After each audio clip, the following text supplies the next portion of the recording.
According to the New York Times, far-right influencers, I would assume that includes everyone here at this table. If honestly, I would be flattered if the New York Times is aware that this podcast exists. Okay.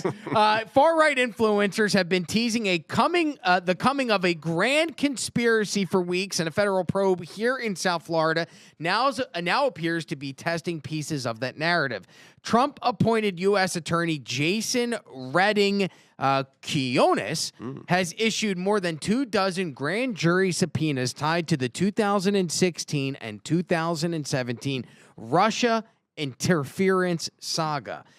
Those officials that have been subpoenaed include James Clapper, Peter Strzok, Lisa Page. The subpoenas seek records connected to the January 2017 intelligence community assessment that concluded that Vladimir Putin ordered operations to influence the 2016 election in Donald Trump's favor. The inquiry has widened beyond the original focus on John Brennan's role in drafting the assessment, with prosecutors in the Southern District of Florida recruiting additional line attorneys as the office reorganizes its national security work. 2 prior deep dives, one, the Department of Justice's Inspector General's review, and then the special counsel John Durham's probe, found misconduct and errors, but no basis to charge top officials over the origins of the Russia investigation. Prosecutors must also contend with venue constraints. Most relevant conduct occurred in and around Washington, and 5-year statutes of limitations for many federal crimes, as these happened. This crime specifically happened in 2016 and 17. That 5-year statute of limitations would have expired in 2022 and 2023.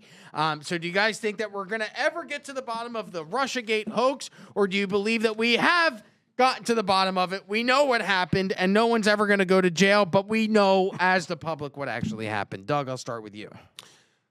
I don't think anyone's ever going to go to prison for this. That's just me being pessimistic.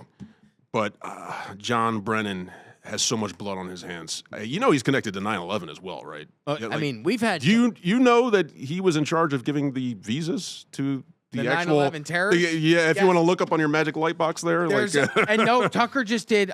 Tucker did a 5-part episode on a 5-part series on 9/11. Very good. And in one of those episodes, he talks about John Brennan aiding in the visa acquirement by some of the terrorists to come to the United States of America. Yes. He's a bastard. He was, I believe, a member of the American Communist Party in his youth, CIA lifer. The look of his face is just, joy and love. That's the CIA. That guy has a lot of blood on his hands. The Russiagate stuff is like the least of what that guy has done in his CIA career. And I would love to say that he's going to get caught up in this and go to prison. I don't see it. I just don't. I don't believe it for a second. I believe the fix will be in, as it always is, because he's CIA. He's a CIA lifer, and they always win. They always do. Tell me when they haven't won. They always won. Watergate? Oh, no. I mean, no. Watergate was successful. Exactly. Watergate went down exactly the way they wanted it. So I'm one of those dorks that sat, Rob, and actually watched all of the hearings of Peter Strzok, of Andy McCabe, of anybody that sat in front of the House Judiciary Committee.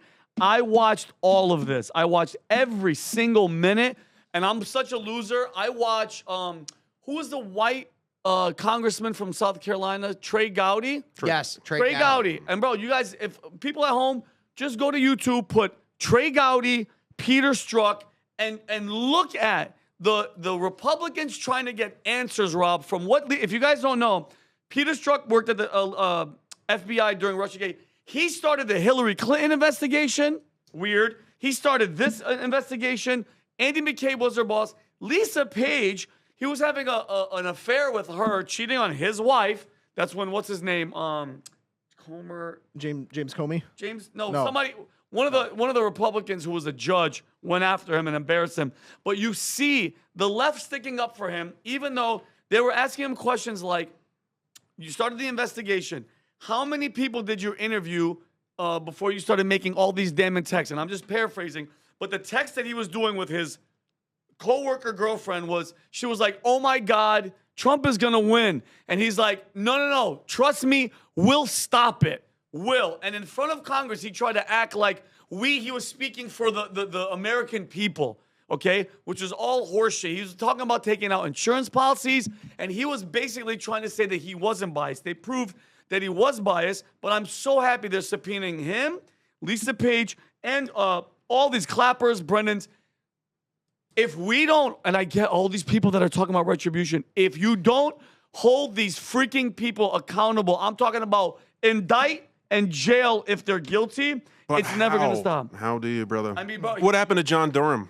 Remember that guy? No, what do you mean? What about John Bolton? All that? You know Like, what I mean? once they're all, It's never gonna happen. And Rob, you gave us the options. Are we thinking, we're finally gonna we got to the bottom of this within a few years of it happening. The path of how they laid this out is very clear.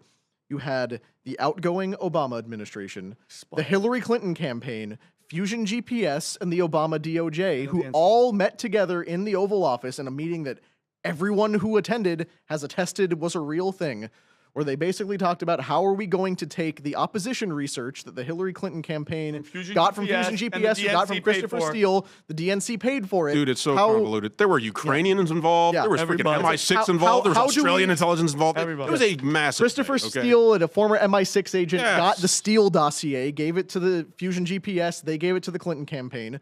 They went to the Obama administration and said, hey, use the Department of Justice to launder this into public view. If it was just Oppo research, they couldn't have done much with it. But because they got all their allies in the FBI to come out and say, we're now doing an official investigation. And submit FISA warrants. Submit FISA warrants that we now know to be fraudulent. Yeah. The FBI agent who lied to get the FISA warrants was fired. Papadopoulos, Carter Page, but all this. you look at all the people who did go to jail, who had their lives ruined. Like you said, Paul Manafort, Carter Page, Roger Stone, Mike Flynn, all of them spent time in jail, had their lives ruined, had their careers upended because of this. So we got to the bottom of it. We know who the offenders are. We know who did what when. Why is nobody going to get held accountable? Because the statute of limitations. But I heard, but you know what I did hear? I heard because of the Comey situation, the statute of limitations ran out, but then his dumb ass went on an interview and he reiterated the lie. Ooh. So it picks it back up. So That's it's entirely possible, but the reason we never get justice on this is not only because the system is set up to protect these people doing exactly this, but because we have feckless, weak Republican leadership that will say, you know what, we can't lock them up because that would be the same lawfare that we got mad at them for using against Trump. No, when you have people like Fannie Willis fabricate crimes, or who's the guy in New York? Letitia James. No, not Letitia James. The other guy, Alvin Bragg, who just create novel applications of the law to try to lock up a former president. That's lawfare. When you prosecute people who commit actual crimes, that's not lawfare. That's just justice. But we have Republicans who will wring hands and say, but if the shoe was on the other foot, we would feel... the shoe's been on the other foot for years. We've seen what it looks like, and they just won't do anything about it. So if justice is going to be done here, we need these people not just indicted, not just subpoenaed. We need them, we need them in handcuffs, mugshot, and sent to prison. Maybe Republicans aren't going to go after Intel because Intel has something on those Republicans. I mean, that's of course, as well. Because I don't think it's just that they want to take the high road. No, they got 6 ways from they got 6 ways from Sunday to take you down, as Chuck Schumer very clearly said. I love this country, but one thing I realized that nothing ever important ever comes to light or happened. This morning I was listening podcast about Abe Lincoln. They're not clear on what happened. Yeah. Well, you know, so we never find it. About this. Like they're not 100% sure that was a shooter, but they think it was a different shooter. Yeah, or it's are you ready to second shooter from the grassy. No, I'm not joking. Lincoln's head went back and to the left. I'm not joking. The same people that killed Charlie Kirk, Israel. No, I'm just kidding. But I'm not joking. Nothing ever comes to light. I don't think any of these guys are going to be jailed. Okay, guess what? Well, when the government stops serving the will of the people, it's our duty. When they start doing shit like that, and it's been going on forever. And I am not one. I don't like being the victim and keep hearing this shit. At what point do the American people? It has to be not. It's not only their right. It's your duty to say F you. You guys aren't doing your job. Everybody's getting away with murder. Everybody's killing. Everybody's making money. People that have, by the way, treason, spying, politicians, pedophilia, what else? Illegal wars, making all this money, and then no accountability? Then no. Then at what point do we, the American people, because it says it in the Declaration of Independence, doesn't it?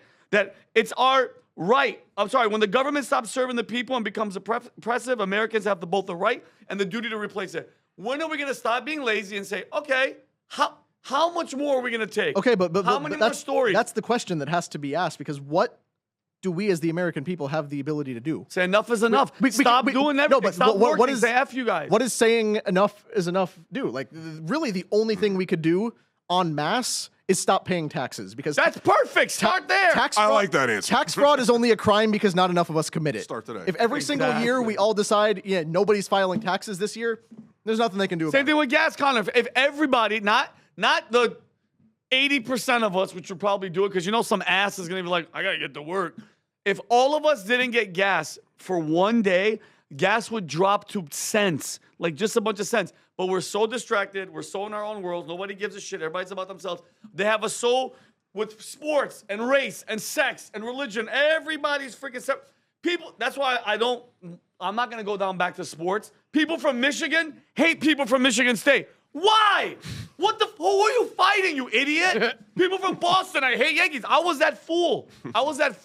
And I'm never going to go back because it's such a stupid mentality. We are the 99.99%, and we let this little piece of crap group dictate what we do, what we eat, jabs that they put in us, all this fake shit. They're never gonna be held accountable, but I wish Americans woke up, because we are the freaking power, bro. And immediately after this episode, Vincent O'Shaughnessy went to prison for inciting insurrection. So if you like this clip, click right here. And if you want to see more like it, click right here. Stay angry, Patriots.